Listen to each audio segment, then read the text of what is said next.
Hey you guys, it's Amy, Bama Mom VSG. I am starting this video. This will be the second time starting the video, but I was about to start it and my husband walked in. So he's like, oh, I'm sorry. Anyway, so today is my week 8 post-op VSG video. And during this video, I'm also going to go ahead and comment on Finding Elizabeth's weight loss topic of the week. So just because that's kind of where my mind's been at anyway, and watching those videos have made me think of some things that I need to be doing better. So I'm going to try to stay on task today. I tend to ramble a lot and I tend to get sidetracked. So hopefully this video will go smoother than some of my previous and I won't ramble too much. So first off, since Finding Elizabeth's topic is get to know each other, and I give my stats pretty much every week anyway, I am just going to go ahead and give my stats and then tell you a little bit more about who I am and how I came about having the surgery and my food and exercise that I'm doing right now, or not doing rather. So again, I'm Amy, Bama Mom VSG. Obviously y'all can tell from my name, I'm from Alabama. If you can't understand me or don't understand some of the things I say, just ask and I'll explain them to you with my southern terms. I am 5'3", 5'4". I always thought I was 5'4", but my husband says that I'm 5'3". And my highest weight was 216. My consult weight for VSG was 201. My surgery weight was 184.4, and today I am at 170.6, which is a 1.5 pound loss for the week. Whoop, whoop. I'm excited about that because for the past 2 weeks, if you're following me, you know that I've had really low loss weeks.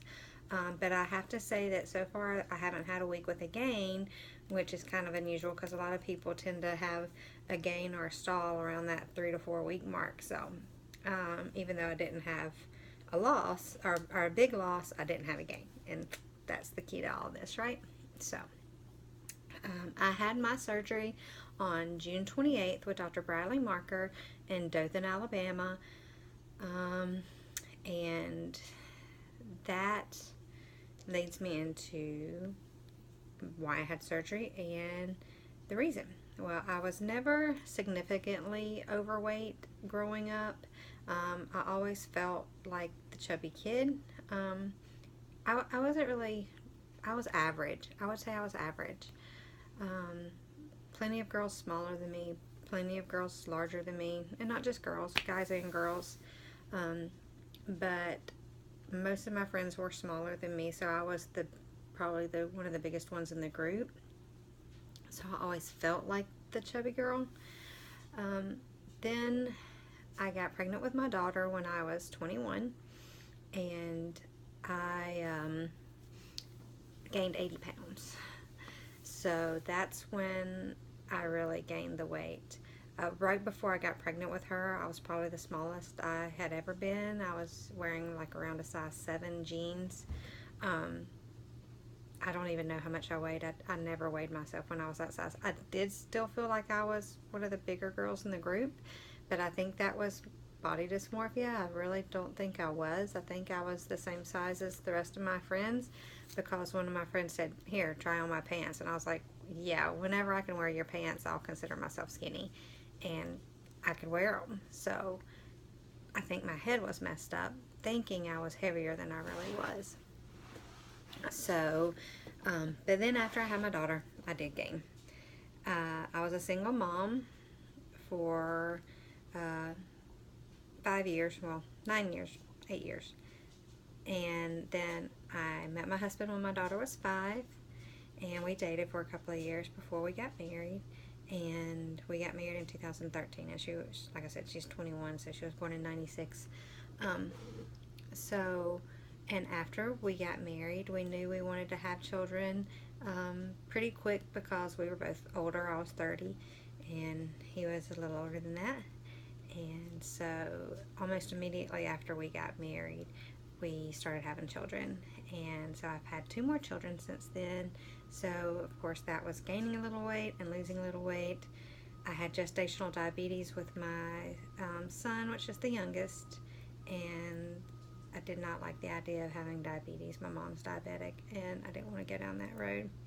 So after my son was born, I gained and lost a little bit of weight. He was born in 2008, and then we moved. I am an active duty military wife.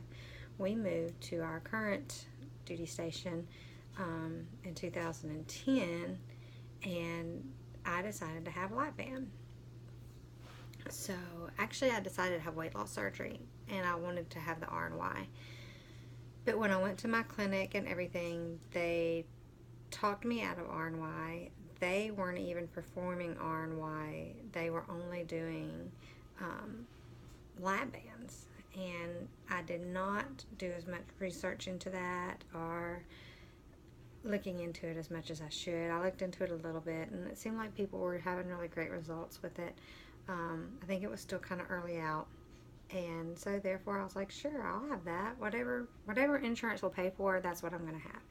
So I went ahead and I had my lap band put in May of 2010, and I lost significant weight before the lap band. On my pre-op diet for that, I probably lost 20 or 30 pounds, and then had the band. And after I had the band, I almost immediately started having complications, which I'm not going to go into a lot of detail because I think I'm going to do a whole video about why I revised from band to sleeve.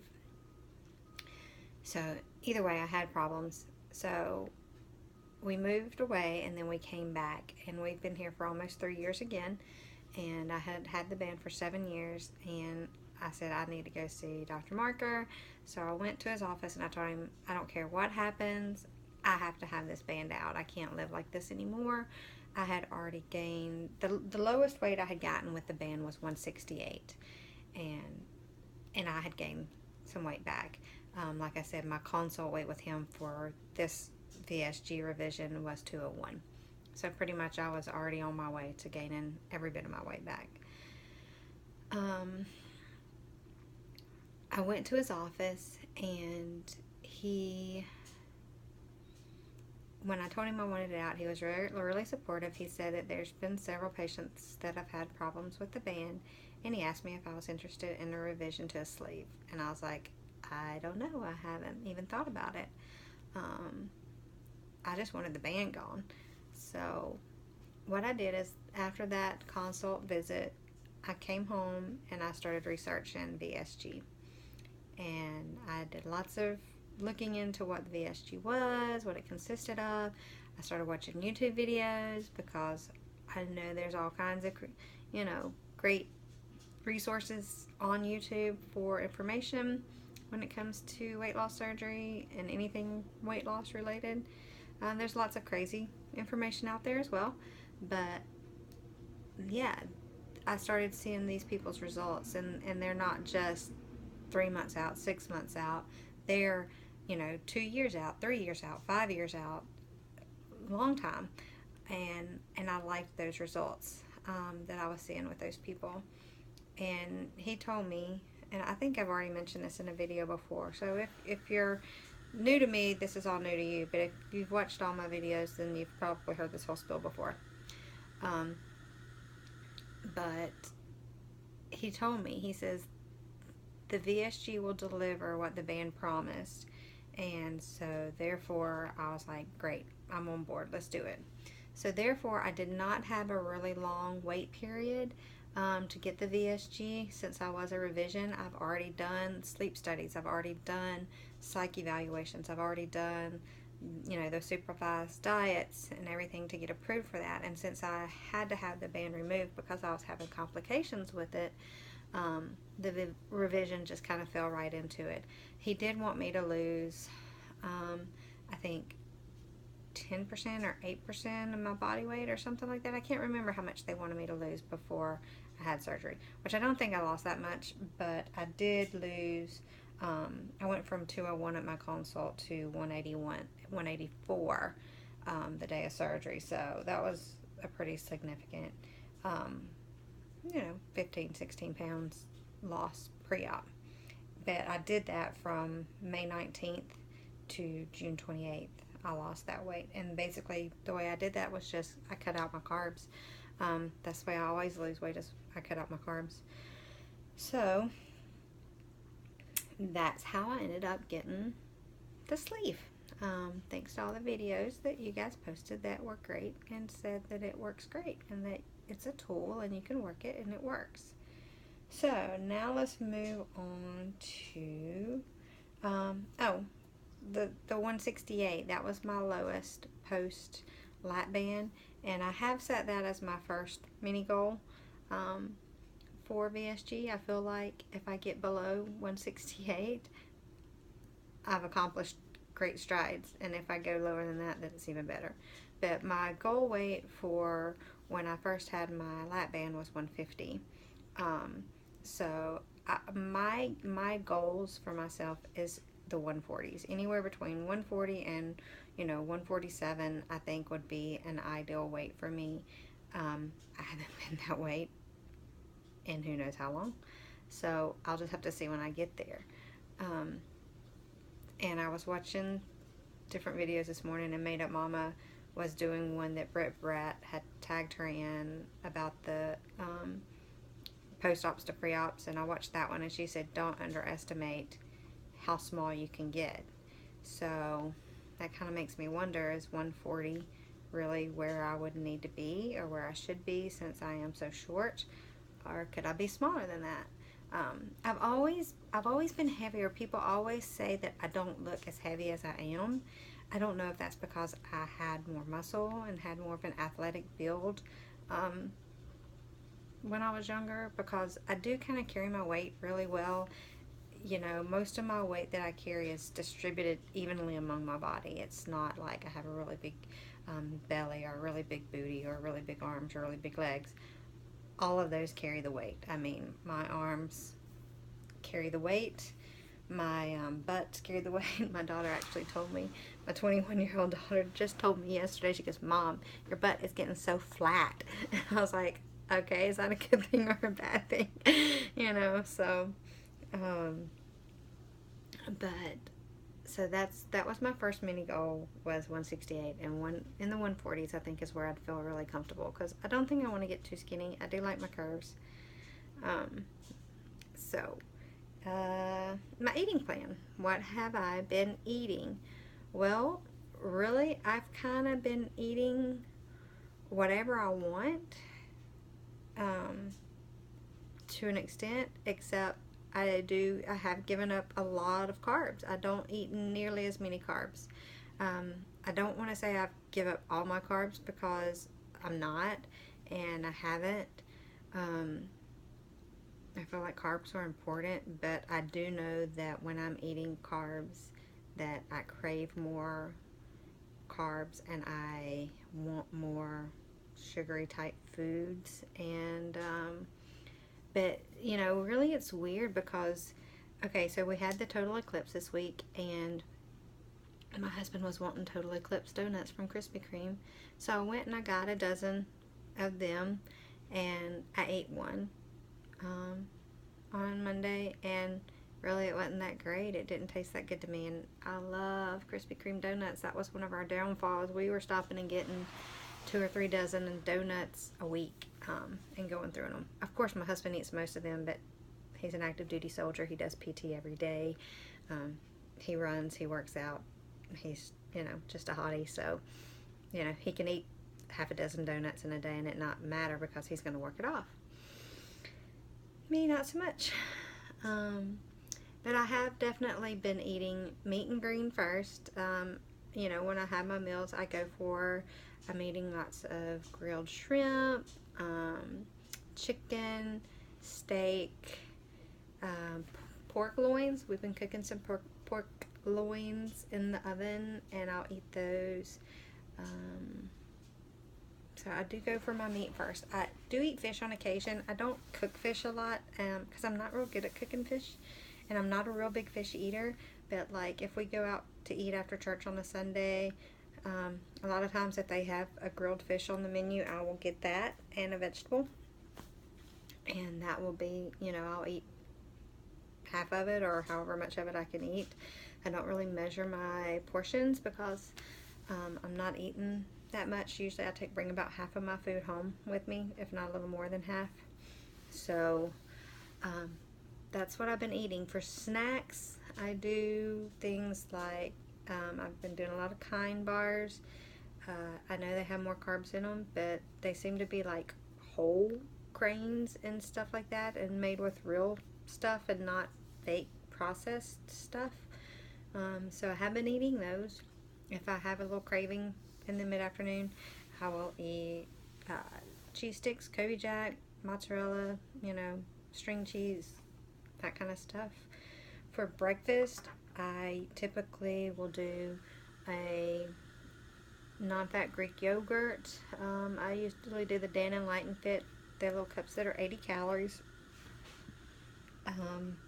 Usually with the fruit in them. I know that has more carbs in it than usual, but I've noticed that since surgery, if I do, I'm not going to say if I mess up, because I don't consider it messing up, but if I do have a little something sweet, I don't go down that path of craving it nonstop, like I used to before surgery. If I had a donut, I'm going to have at least 3 donuts. If I had a bite of, some kind of dessert out somewhere, I would come home and want to eat pretty much every sweet thing in my house. And I don't do that. Now I can have just the 1 or 2 bites, and it's satisfying, and I'm done, and I don't need anything else. Which is very unusual for me because, like I said, I was a carb addict, and I do feel like that I craved the more sugar I ate, the more I wanted it. So basically, that's my eating plan, is just paying attention, mostly paying attention to what I'm eating. Not a lot of processed stuff. I don't eat chicken tenders or chicken nuggets or anything like that. It's food. It's real food. I've done tuna at lunch. I try to find things that are simple and easy. For lunch today, my daughter, she's homeschooling now, and she just asked me, she goes, "Mom, can you make eggs?" And I was like, "I made eggs for breakfast." She goes, "Yeah, but I really want an egg sandwich." So I scrambled up a couple of eggs and a few slices of bacon, and so I had 1 slice of bacon and 1 egg, and that was my lunch. And so, yeah. Exercise. Exercise is my downfall. I've never liked to exercise. I've never really just enjoyed any kind of exercise except for roller skating. I absolutely love to roller skate. I was practicing with the roller derby team some here, about a year ago. I was skating with the team maybe a little over a year ago, and I was into it. I was busting my butt. I was coming back drenched with sweat, working out, sore, achy, and I didn't care. I loved it. I wanted to do it, but unfortunately, some of the women that were there were not so nice. It was really disappointing because they pride themselves on welcoming everybody, that it's, everybody's free to be who they are, but I felt like I wasn't free to be who I was, because I am a conservative Christian, and I was skating with, lesbians and transgender, and, I didn't care. I didn't care who you were. I love you, and it doesn't matter to me how you choose to live your life. That's between you and your God, but I have to choose how to live mine, and I just didn't feel welcome as a conservative Christian. I felt like they thought I was judging them, and I wasn't. I never have been, but You know, when you have people telling you, here, you believe in this crap, you can have this, and they were throwing biblical tracts at me and, you know, belittling my belief. I don't belittle yours. I never said anything to you about that. I just came and skated and had fun and thought we were all getting along until you start throwing stuff at me that is very hurtful. And I just felt like that's not where I needed to be. So, therefore, I gave it up. And I really miss it a lot.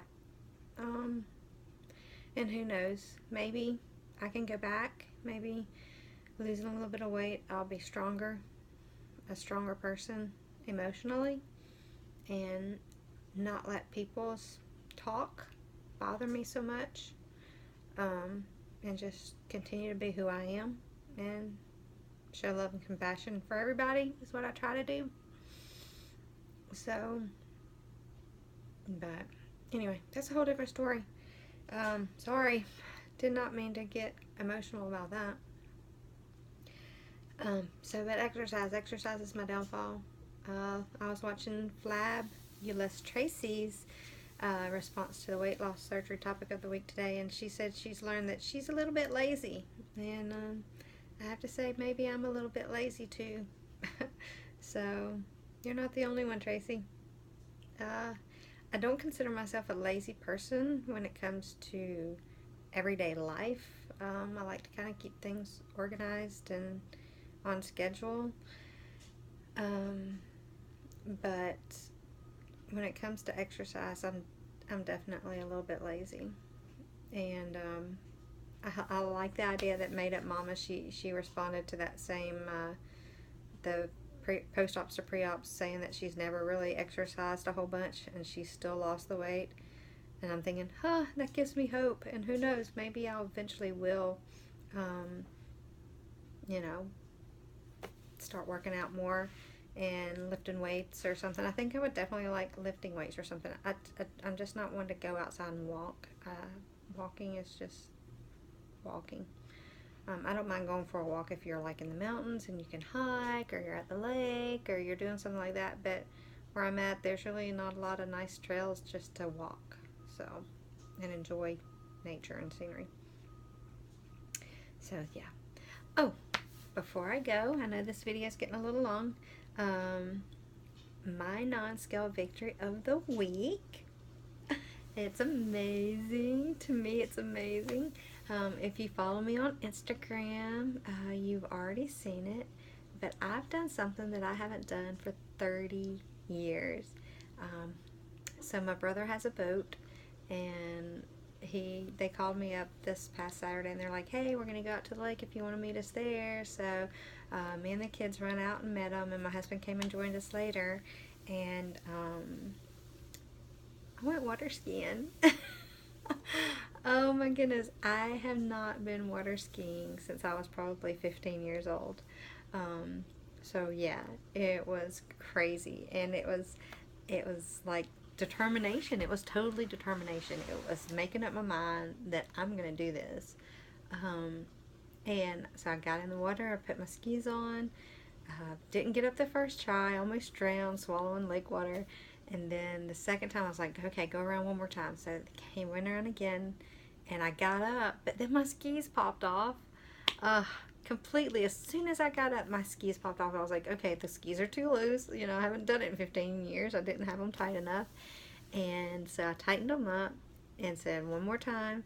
So he went around, and I got up. I got on the skis, and I skied. I don't know how long I stayed up, but my sister-in-law got a couple of pictures of me, and I wasn't doing anything trying to show off. I was just so excited to stay up. I did jump the wake a couple of times and swing out, and then I was just like so pumped that I could do anything. Like, if I can do that, I can do anything. So what am I waiting on? Why am I sitting on my butt at home instead of exercising and going to a gym and doing something? I have a gym up the road from my house that's free that I can use as a military spouse. Why am I sitting here? It's the lazy. It's the will. So anyway, but that's my non-skill victory of the week, and that's my weight loss subject of the week. Is to tell you just a little bit more about me. My I haven't seen my doctor or his PA since surgery. I'm 8 weeks out and I haven't seen them. I was supposed to go at 6 weeks, and that was all screwed up because of referrals and stuff. So I've got my appointment next week for my follow-up, which will be 8 weeks, and it's right at my 2-month post-op. So so next week I should have my 2-month post-op appointment to see what's going on with me. But otherwise, I'm doing great. I haven't been sick. I haven't had any complications. I've just been trucking along, and like I said, I'm losing slow, but hey, losing slow is better than not losing at all and gaining. So that's me. And I thank you, Elizabeth, for giving us the opportunity to introduce ourselves to this community. It's a great community. I'm starting to learn everybody's names. I'm still so horrible with names. I think I need to keep a note and put everybody's screen name with their real name. But it's just a wealth of information, and hopefully somebody can gain a little bit of information from me as well. Love you guys. Bye.